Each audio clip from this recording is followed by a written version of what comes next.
circle back to that first face that we saw in that highlight, shall we? Right. It's quarterback Deshaun Watson not playing again after playing in just a half a dozen games last season.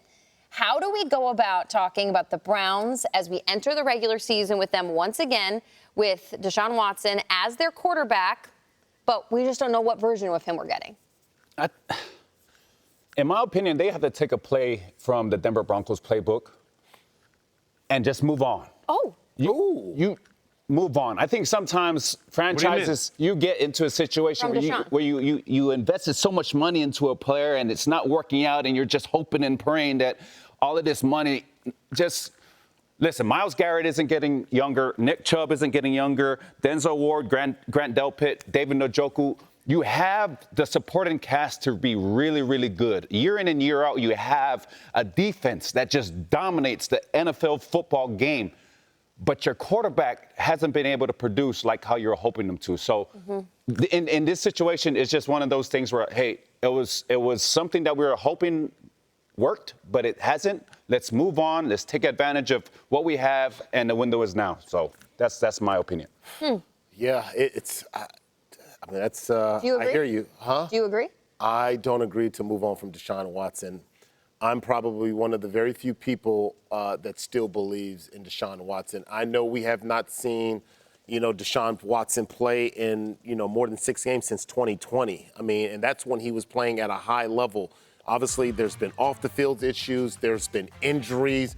And this could be the very first year we see that. Like, he could be a candidate for the comeback player of the year. I truly believe they've got all the weapons around him, from Amari Cooper to, obviously Joel Bontonio, Myles Garrett on the other side, Denzel on the other side. Like, this is a solid team. And the way they looked last year with him, without him, this is a good team.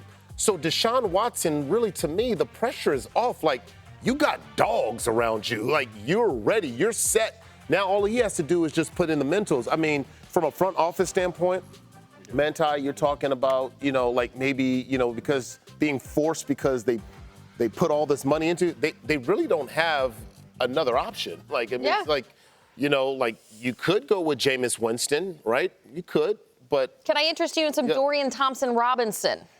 DTR, no, I'm cool. I'm cool. But to your point, I know. Skidding the tires. I'm cool. Deshaun Watson is. You paid $230 million. You're going to get everything you like. I know if I bought something for $230, I'm going to get everything out of it. Even if it starts to break down, I'm going to get everything out of it. Okay. I think Deshaun Watson's going to be comeback player of the year. Oh, wow. Okay, so we're throwing that. Akbar, I think that's fascinating. We run the gamut in this conversation, and that's what makes them interesting, from move on to comeback player of the year. Here's just some facts, okay?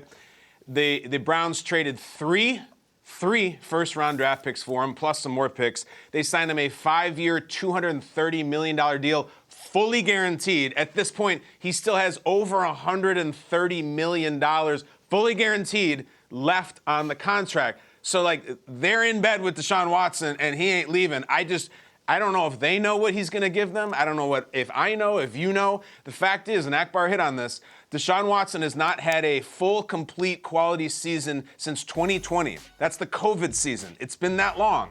That doesn't mean he's not going to be good again. It just means, my God, it's been a long time since he's been out there, Deshaun Watson. He was a superstar. He was a top 5 guy in the league, and now it's completely a mystery. Add to that, he has the reigning coach of the year, who won that award based mostly on a playoff run that they made with Joe Flacco out of nowhere, during which there were real conversations being had about, the team responds to Joe Flacco a lot better than they ever did to Deshaun Watson. We guaranteed $250 million.